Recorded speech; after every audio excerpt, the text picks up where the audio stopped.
Thank you, Working Mother and Avatar. Good evening, everybody. It is indeed an honor and a privilege to be here talking to this August audience. My name is Anurag and I'm from the Northern Trust Bank.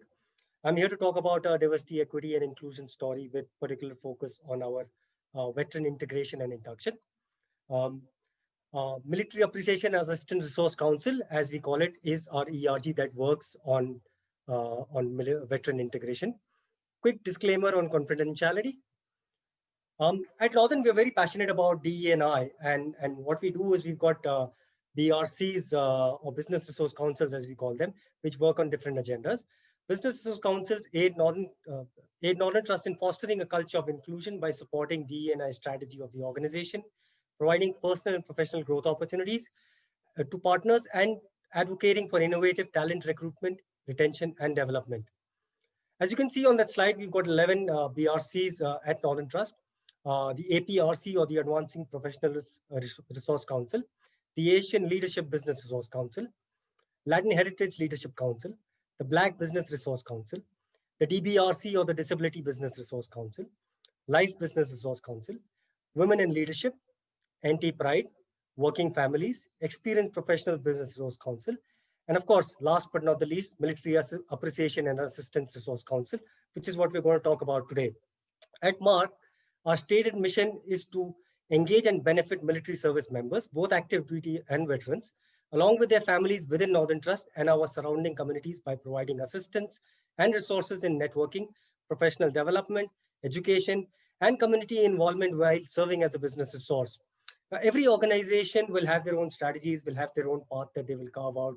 And this is driven by the industry that they are in, their scale, what kind of operations they have.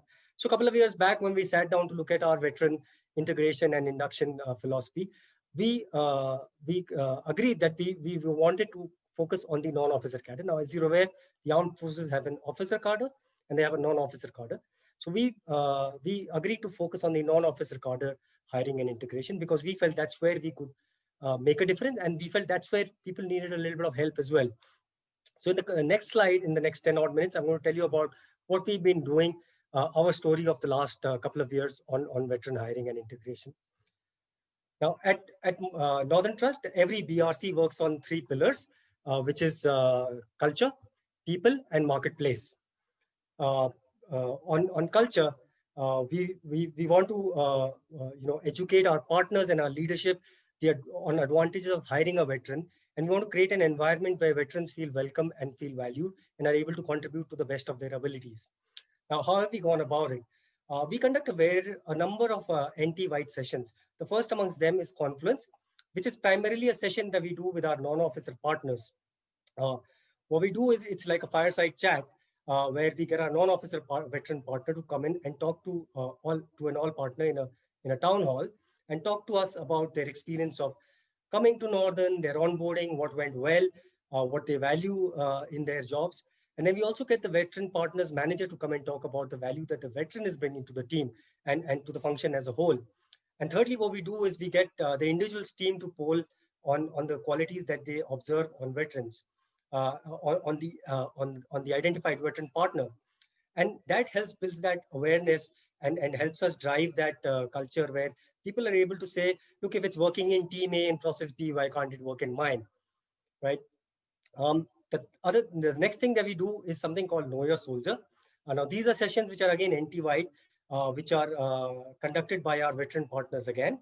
It's got two parts to it. In the first part, we're looking at just creating a little bit of an excitement and a little bit of enthusiasm around having a short quiz. We put out random facts about our veterans, stuff like somebody's a national boxer, someone's got a world record, someone's a painter by passion, someone's worked on something very strategic while in the armed forces, and then we put out options to vote on, and then we kind of bring out the picture of the veteran partner in uniform from the past and in their current role.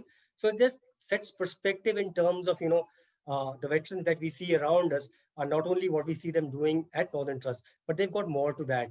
And I'll be honest, the first one that we did, I got back an email from somebody in the audience saying, I walked out of that meeting with an Avengers-like feeling, thinking I had superheroes walking all around me. So that's worked well for us. In the second half of that Know Your Soldier session, what we do is the veteran partners will come and talk about ideas and philosophies from the armed forces, which are relevant in our corporate world. So stuff like management lessons from the armed forces, how zero errors are important and how they can be achieved, how operational planning forms the bedrock of successful operations. So it's helped us drive that culture. It's been received very well. The third thing that we've been doing is partnering with the global mark leadership in the US as well as in EMEA. And we conduct a Veteran Week in the month of November, which coincides with the Veteran Day in the United States. The agenda is to build awareness and to engage partners around our veteran community. We have video messages from the leadership. We have slideshows about our veterans. We have some military trivia quizzes. I think what stands out is something that we do, which is called Thank You for Your Service cards. And these are cards which are placed all around the office, which individuals can pick up and then go and paste onto the veteran's desk. And as a veteran, I can tell you, it is just so fantastic to come back from a meeting and see your desk, your table, your cupboard, the wall, everything plastered with these very, very sweet little notes saying thank you for your service. So it helps build that culture and helps build that integration of the veterans into the corporate world. The second pillar that we've been working on is the people pillar, and our stated aim is to hire more and hire directly from the armed forces. Now, what we've been doing about it is we've got a veteran induction program that we've devised with our learning and development team, which essentially is helping us or helping the veteran partners to get skill sets that they need to discharge the duties in the corporate world. Stuff around the financial services, stuff about the banking industry, the fund services world. Also about the good things about Microsoft Office, which they need in their day-to-day lives in the corporate world. Informally, what we do is we assign a veteran buddy to any new veteran coming in.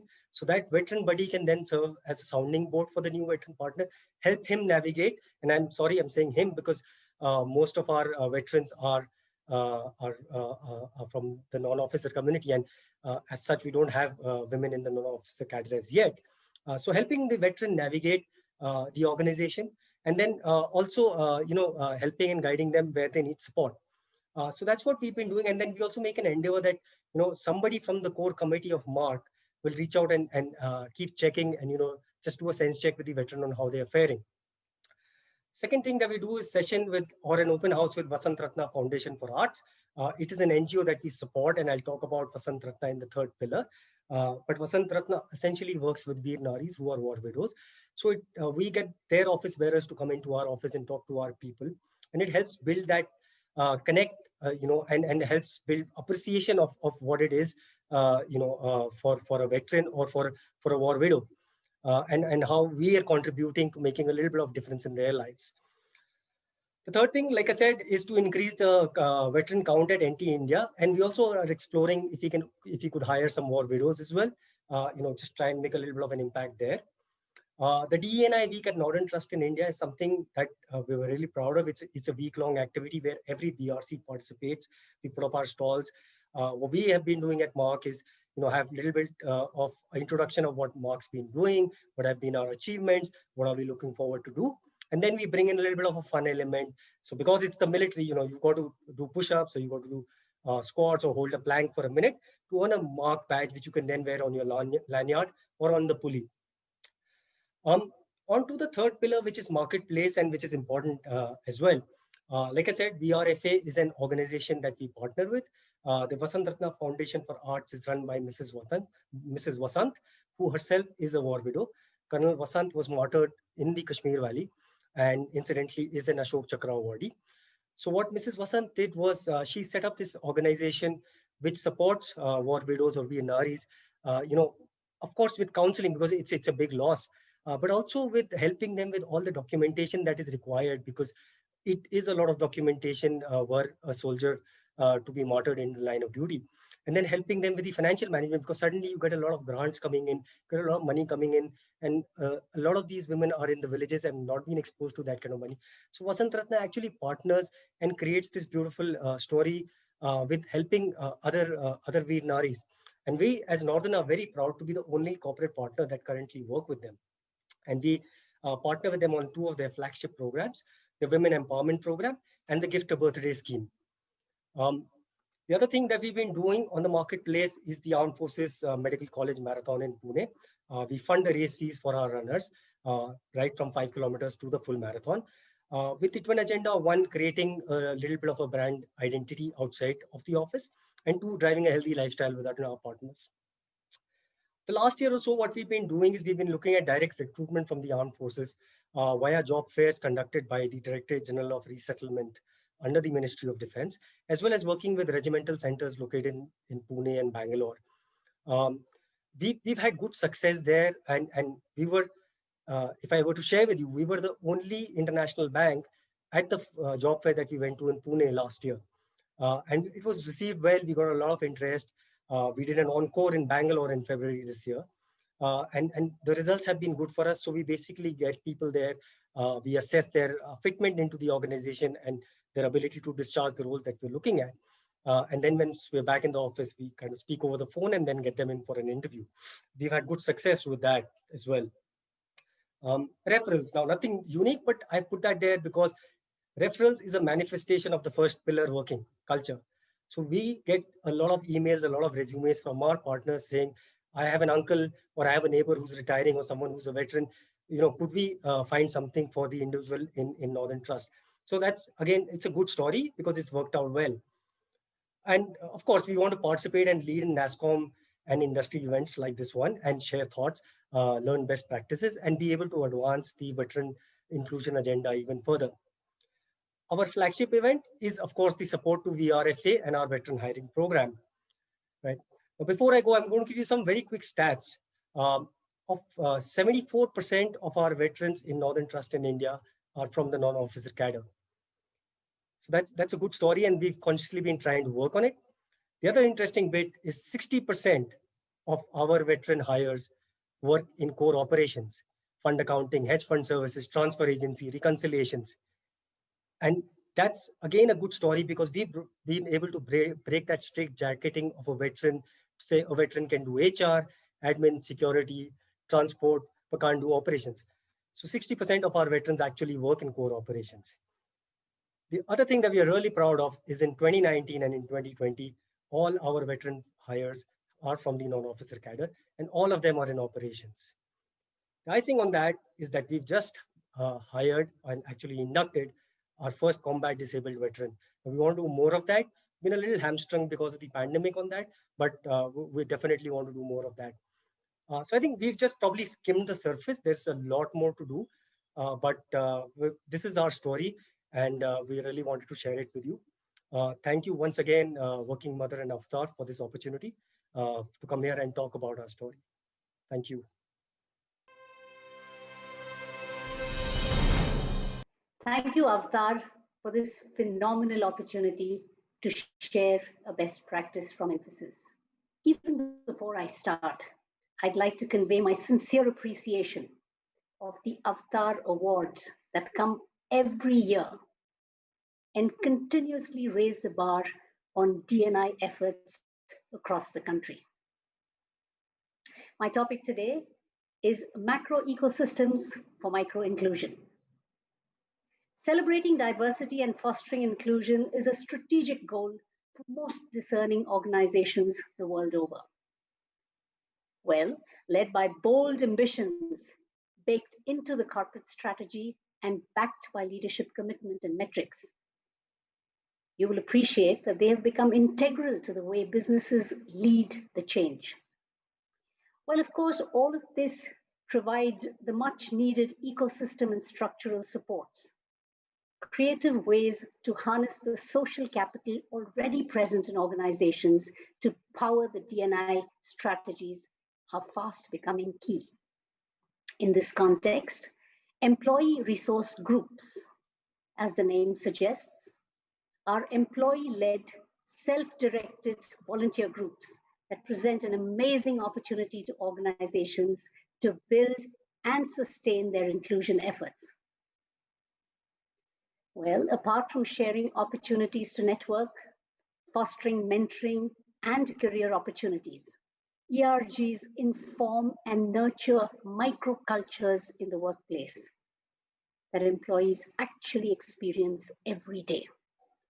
These microcultures build trust and respect, while of course cementing the bond that employees feel more firmly.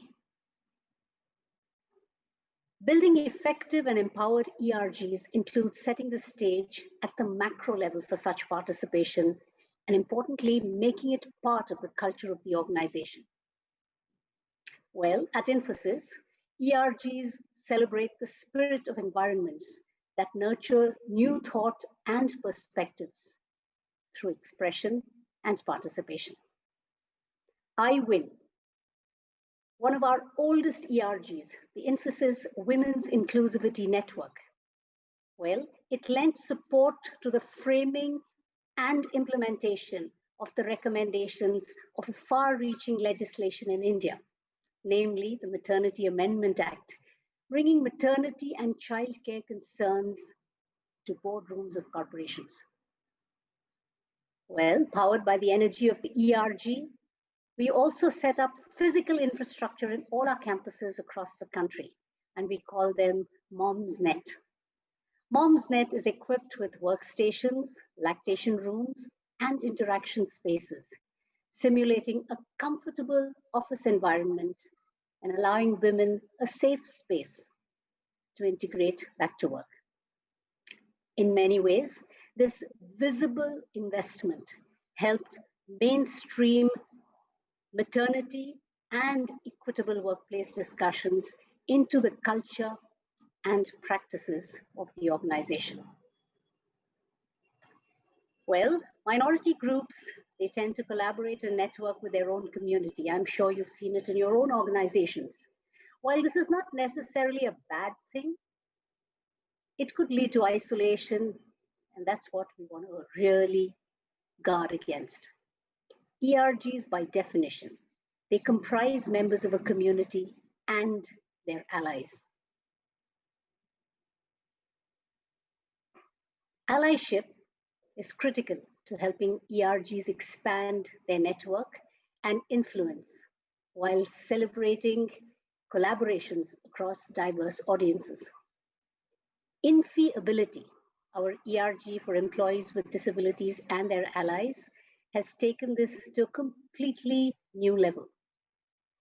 Well, you know, we all refer to technology as a great enabler. But what if we are creators of the technology ourselves? How can we leverage our skills to build an appreciation of truly inclusive ecosystems that will not only benefit our employees, but also our clients? The Accessibility Lab, created by Infi-ability, is a virtual space that offers learning through resources, workshops, discussions, simulations, and more. They actually target strengthening the appreciation of accessible technologies and virtual ecosystems to build an inclusive world. Well, I think all organizations are very, very familiar with this. A dimension that refuses to have a globally uniform stand across countries is one pertaining to the LGBTQIA+ inclusion. Sometimes this can pose challenges to the effective implementation of global policies for multinational corporations. In India, you will know, all of this was further complicated by Section 144 of the Indian Penal Code. Our iPride ERG did some very unique things. Well, apart from some members actually being petitioners in the successful effort to abolish the draconian provisions of the IPC, they lent their voice and support to a sustained learning and awareness effort across the organization through human libraries, blogs, personal stories, walks, engagement, and more, while quietly and firmly strengthening microcultures of inclusion, support, and collaboration across the organization. This effort enabled the inclusion and socialization of gender-neutral washrooms and enhanced health insurance benefits for the community. Multicultural ERGs, they open our eyes to the diversity of ecosystems that we are part of and enable skills and perspectives to navigate them successfully. Family Matters, that's my favorite ERG. Well, this ERG was created by the I Win ERG and it provides employees a forum to strengthen peer networks and build learning and awareness through technical experts, external experts on a host of subjects, including parenting, children's health, relationships, mental health, children's education, and a lot more. It's true, these sessions turned out to be a huge source of inspiration and collaborations, especially during the lockdown. Well, the current discussions are around teaching your child mathematics without getting your blood pressure to skyrocket. The Samaritans Network offers peer support through personal employee volunteers trained by professional counselors. Samaritans engage in conversations on personal problems, interpersonal effectiveness, and work-life balance, and offer a fabulous support network. Of course, beyond efforts that span the entire organization through our global ERGs that I have just spoken about, it's important for organizations to also reflect and celebrate diversity and inclusion locally. So we've introduced the concept of regional ERGs to help in this endeavor.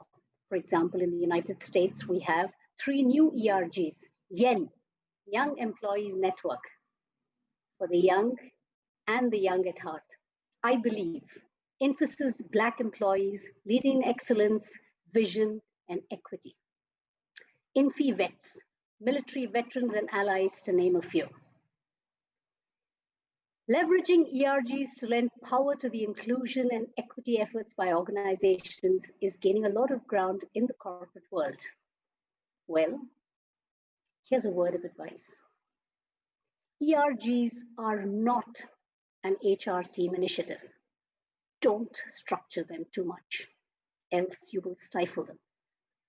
Encourage employees to take the lead. And I'm talking about employees at every level of the organization. Listen and respond. Make an honest effort to collaborate and implement recommendations.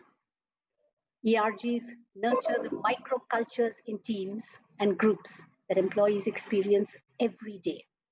ERGs celebrate employees and urge them to be themselves and bring their whole selves to work. ERGs foster inclusion. I'd like you to watch this video that we've prepared. I'm sure you'll enjoy it. Thank you.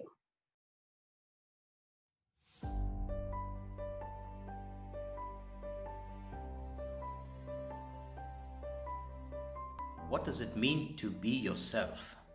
I think being yourself is when your thoughts, your words, and your actions in life are aligned.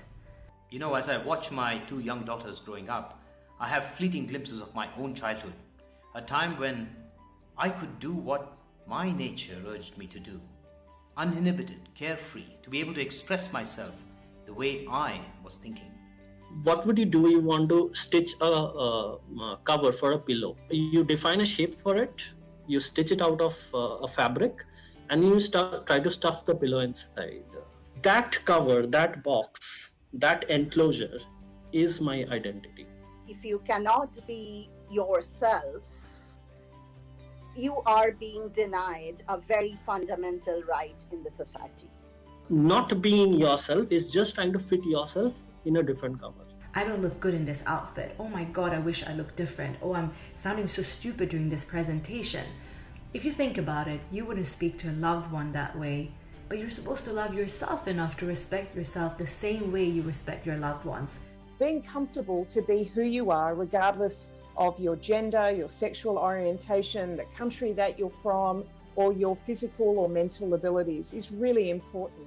When you are truly yourself, you are allowing others to be themselves, inspiring others to be themselves.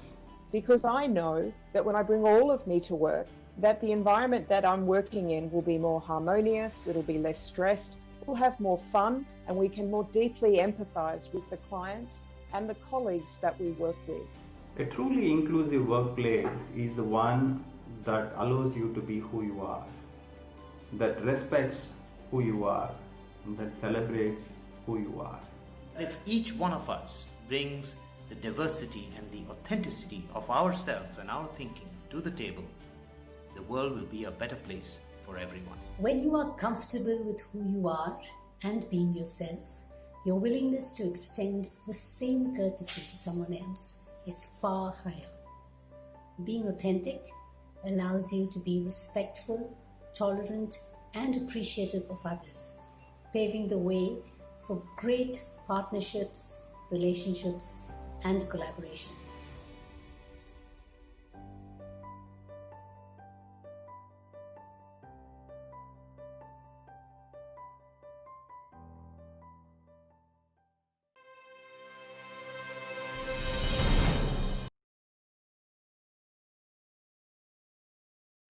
Great. Thank you so much, dear Anurag and Aruna, for taking us through the wonderful best practices related to diversity, equity, and inclusion in your respective organizations. We do have some wonderful questions. So, what we will do now is let's go to the question answer session quickly. So, Anurag, we have a question from Monisha Mohanan. Her question is, what kind of training programs can we provide to ensure veterans are provided with the necessary skills to occupy any role within an organization? Thanks, Nisha. I think, Monisha, the answer probably is you've got to find the right mix for your organization, your industry. But what we've looked at is primarily Microsoft Office, like I said earlier, because that's essential for everybody, just so that they're able to use the systems better. And then we've got, because we're a custody bank, so we've got our courses designed around what is fund services and what does custody mean and stuff like that. So I think everyone's got to find their happy mix, but essentially I think it's important for them when they make the transition to teach them a lot about they know how to use computers, but a little bit more savvy with the Microsoft modules and stuff like that. Okay, great. Thank you, Anurag. So, Aruna, if you could unmute yourself. Our next question is to you. So, here is a question. What new initiatives or steps Infosys has taken during this pandemic for female employees who have joined after the maternity break, as connecting with them virtually is the biggest challenge? Thank you so much for this question, Nisha. We've done many things. One of them is to continue to bring to these employees the very, very informed and rich Infosys learning ecosystem. So we've actually modularized everything. We've got a massive learning platform, which is very, very intuitive, available to everybody on every device. And this is something that women have actually taken up and are finding so very easy to access and to learn from. Additionally, I'm happy to inform you, Nisha, that we've had many women coming back and joining our very popular program, a program that I'm really proud about, a program in partnership with NASSCOM to develop women in the new and emerging technologies. It's called Women Wizards Rule Technology. So we're bringing together learning on the learning platform, webinars, and a whole host of other learning interventions to truly enriching, and women are really enjoying it. Thank you, Aruna. So that was a question from Apurva Karandika for you. Next question for you, Anurag. So the question is from Vineet Philip, and he says, "Thank you, Anurag. Great to hear what Northern Trust is doing in the area of veterans. How do you help your veteran hires to culturally assimilate into an MNC culture, which is very, very different from the armed forces?" Thanks, Nisha and Neet. I think part of it is the education around the culture that we've been doing consciously, which helps build that awareness, in the organization. And as such, with the entire focus that we have on diversity, equity, and inclusion, people are very aware. Also, when our veterans join, I think what we do is, like I said, we sit them down with another veteran partner who's also a veteran at NT, and that person acts as an onboarding buddy who can then support the veteran. So we tell them to unlearn a few things. I personally have been on that journey as well, to unlearn a few things, because the army or the armed forces are very regimented, and there is a hierarchy, whereas that's not the case. And I think in today's world, with the amount of ease of access to information, people are much faster on the uptake. So we haven't had a challenge as such both ways, either from the teams or from the veterans. It's been a good story in every team that we've added a veteran to. Thank you. Okay, thank you. Thank you so much for that perspective, Anurag. So, Aruna, we do have another question for you. This is from Kushal Bhatt, which is a very, very pertinent point. Domestic violence is on a rise with home becoming the new work destination. What are some of the best practices that Infosys has taken up to resolve this or to address this particular issue? Thank you so much. This is really an important question. It's one of these invisible forces that is actually coming in the way of so much for people and homes. The way we've looked at addressing this is first acknowledge that it does exist. And I think that's so important to kind of put your finger on how do you create the support that you actually need to provide employees in this during this time. So we have tons of learning, a lot of awareness. We have support groups. We have a very, very powerful support group that we call the Barefoot Counselors. That's another ERG. We call them the Samaritans. And Samaritans are available to you on call, on your mobile. They're just available to simply lend a shoulder, to listen to you. And that's proving to be very, very, very useful, very important. Manager training on mental health is starting to become a huge area of work that we have embarked on. So I think there's a need for creating an ecosystem that's appreciative of this problem that exists. There is a whole piece around how do you enable individuals to cope with this, extending support, extending learning, making available external expertise too. Just to add to the previous response to the question Apurva asked, the IWIN ERG that I made a reference to is also doing a lot of work through the Family Matters Forum. And, for the returning mothers, we have tons of learning sessions that they're just latching on to, loving so much around parenting, childcare, relationships, health, nutrition. And I think there's a huge consumption of learning and sharing on all of these subjects. But the piece around domestic violence is a piece that we're doing so much on, but I'd like to believe that there is so much more to do. We haven't really arrived. Yeah. Thank you, Aruna. Anurag, there's another interesting question for you, which is from Anju. What are some of the unique strengths that veterans bring to the workplace that adds to an inclusive culture? Thanks, Nisha. And good question, Anju. I think first and foremost, as everybody kind of straitjackets the veterans into, is discipline. So you get that. I think that's a free value add that you get. But I think what the veterans also get is they're very high on timeliness. They're fantastic with projects. The ability to think on their feet. They're very solution oriented. I think those are skills which really help teams deal with issues from the mundane to the bigger issues. And that's where I think veterans add a lot of value, because they come with these, and not that other people lack it, but I think it's ingrained in the way they've been operating for years, that they're able to think and, ideate and find solutions to things. And that really helps, I believe. That's probably one of the few strengths that they get.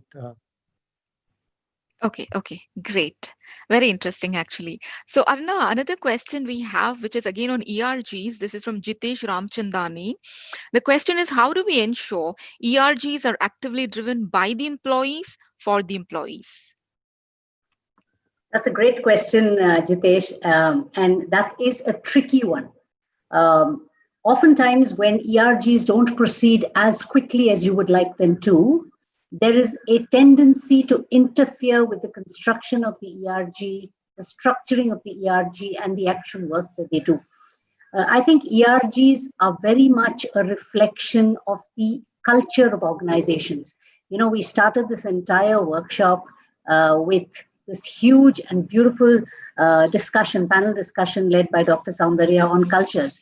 And cultures that actually foster the creation of ERGs are cultures that are truly inclusive, that acknowledge that there are differences, that acknowledge that differences cannot be brushed under the carpet, and they can actually be bridged. You need to work on them. So Jitesh, the first response is culture. ERGs and the way they actually crop up is a reflection of the culture of the organization. Sometimes you need to provide the space, the openness, and the support to make something happen. Depending on how quickly people take this up, there's also a need to to invite them to reflect on certain things, provide some starter, discussions, reflections, and ways to actually allow them to think through how they might participate. But importantly, be serious about your intent to implement recommendations of ERGs. That's the best way to build trust. And then you'll see them flowering because they realize they're important. Somebody's listening to the recommendations that they make. Absolutely, Aruna, absolutely. So there's another question on networking. Again, I would like both of you to share your perspectives on that. So the question from Harsha Peter is, for the culture and awareness to thrive, how are the networking efforts being considered in these work from home times? So if both of you could take your turns to address this question related to networking from work from home times, that would be fantastic. Anurag, would you like to go first? Okay, I don't mind. Anurag, is that okay with you? Absolutely. All right. So, it's difficult because the whole notion of networks stemmed from this piece around presence, physical presence. And for the longest time, we've referred to networks as groups of people that were proximate to each other. I think a lot of that is changing, much to the disappointment of many, many, many, many people, including myself. There's a whole innate need to connect and connect physically. So in the virtual world, we are supporting with technology, with creation of events, with discussions, with forums, with workshops, with opportunities for people to collaborate in many, many ways. Apart from that, we continue to encourage. So there are ways in which we use teaming tools, for instance, for teams to come together and to collaborate. We use agile tools. We have manager supports to how managers can encourage this networking and continue to foster it. It's a combination of these. Once again, a reflection of how you have to move away from the usual way of doing it to a slightly unusual way and still get the results that you want. Over to you, Anurag. Thanks, Aruna. I think Aruna probably called out most of it, but it's interesting because just yesterday I was having this discussion with my mother. What if this pandemic was 30 years back? We would have been very hamstrung. But I think in today's world, especially with Gen X, millennials, and all the connectivity that we have, a lot of us are very savvy with a lot of this, and which is why all organizations were able to kick in the resiliency and start working. I think we've all been very creative about not only about work, but also things that we're passionate about. The ERGs, as an example. So from hosting events where we would ask people to come and visit a stall, to doing webinars, to doing we're currently doing a poster series on our veterans here in NT, which is just to kind of highlight what they get to the table and how their managers value them. So we've been creative, I think, and I think to Aruna's point, it's been a sea of difference, but I think it's a very welcome change, and I think we were probably in a better place than we probably would have been maybe even 5 years back. But this is probably the way forward as well, because such kind of things probably are going to happen more often in the future. Don't know, can't say, hope not, but yeah. Great. Thank you so much for those wonderful insights. We again have a question which is related to the success of ERGs. So the question from Vinita is, how do we measure the success beyond participation rates? And I would like both Aruna and Anurag to talk about it, because Anurag, you did speak specifically about the ERGs related to veterans, and another ERG related to the war widows or widows of veterans, right? War widows. And Aruna, you did speak about multiple ERGs. You spoke about the ERGs for women, for people with disability, related to LGBT. So it would be great to hear both of your perspectives. This time, in fairness, we should have Anurag go first. Over to you, Anurag. I was happy playing second, but thank you, Aruna. I think to the point, I think Nisha, first, the war widows that we're looking at is within the mark BRC, but we do have a lot of ERGs at Northern. We call them BRCs, like I said. I think a measurement primarily is like I said, is on the cultural side. The fact that we were able to generate a lot of interest where people are sending us resumes to say, my neighbor's uncle is a veteran, can we look at him? That's culture change, right? That's the success of the ERG. I think in our case, just the mark BRC or any BRC that is looking at hiring from a different pool than our regular, the numbers speak for themselves. And I kind of gave you some of those stats earlier. I think that helps measure. But I think most important aspect is culture, and I think it's ingrained. And you could walk into an office and you'd be able to kind of get that vibe of how inclusive the place is. And I think that's probably the best measure. How much stress is laid on making everybody feel welcome and included, and feel one. The left is not different from the right, kind of thing. I probably stop there and turn it over to Aruna. I couldn't agree more with you, Anurag. So we do one additional thing. And that is, in addition to the fact that we have more participants as part of ERGs, looking at culture dipsticks, I think a big success a way to determine success of ERGs is actually the implementation of recommendations. So I think the ERGs are a phenomenal way to feed up, what's actually happening with employees on the ground, and to feed back, communications, strategies, policies, etc. And this feed up, feed down mechanism mustn't be viewed hierarchically, but must be viewed more as inclusive to try and create and inform policy. So when you go back and you actually help in the implementation of an idea that has actually been suggested by the ERG, there can be no bigger success. I think that in itself fosters more inclusion. I mean, who wouldn't want to be known for introducing some employee-friendly policy in an organization and say, guess what? This was a suggestion I just made, in the ERG, and guess what? They took me seriously. There's tremendous pleasure in being able to say that. So I think your ability to listen in and to implement, which is why I said, don't structure it too much. Don't make it an HR initiative. It will die. So if not the HR, then who should be the moderators to measure effectiveness is another question that we have. And that's our last question. Okay. So I have what shall I say, an observation around the use of the word, the moderator for effectiveness. When you make something effective, don't moderate it. So one of the that's on the lighter side, but one of the things is don't moderate it. So when you have ERGs that are owned by employees, and employees believe that the ideas they're bringing forth are actually making sense. When we started this entire day talking about DNI or DEI is business's ownership, and HR is only a facilitator.